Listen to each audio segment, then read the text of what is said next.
તમારા વિસ્તારના તાજા અને સચોટ સમાચાર માટે જોડાયેલા રહો ગુજરાત તુફાન ન્યૂઝ સાથે. વિડીયોને લાઇક કરી શેર કરો અને જીટી ન્યૂઝને સબસ્ક્રાઇબ કરો. ગુજરાત તોફાન ન્યૂઝ, તમારા નિર્ણયનો અવાજ. વલસાડ જિલ્લાને અડીને આવેલા સંઘ પ્રદેશ દમણ વિસ્તારમાં રહેતા પરિવારની 29 વર્ષીય યુવતી 1 ફેબ્રુઆરીના રોજ કોમ્પ્યુટર ક્લાસમાં જાઉં છું કહીને ઘરેથી નીકળી હતી. જે બાદ યુવતી ઘરે સુરક્ષિત રીતે ન આવતા પરિવારના સભ્યોએ યુવતીની શોધખોળ હાથ ધરી હતી. યુવતીના પરિવારના સભ્યોએ યુવતીના મોબાઈલ નંબર ઉપર સંપર્ક કરતા મોબાઈલ બંધ મળી આવ્યો હતો.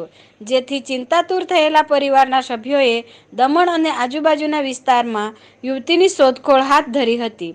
પરિવારના સભ્યોએ કોમ્પ્યુટર ક્લાસ અને યુવતીના મિત્રોને યુવતી અંગે પૂછપરછ કરતા યુવતી વલસાડ તાલુકાના અંજલાવમાં રહેતા યુવક સાથે મિત્રતા બાદ પ્રેમ સંબંધમાં પરિવર્તિત થઈ હતી અને વિધર્મી યુવક યુવતીને લગ્ન કરવાની લોભામણી લાલચ આપી ભગાડી ગયો હોવાનું જાણવા મળતા પરિવારના સભ્યોએ દમણ એસપીને રજૂઆત કરી હતી.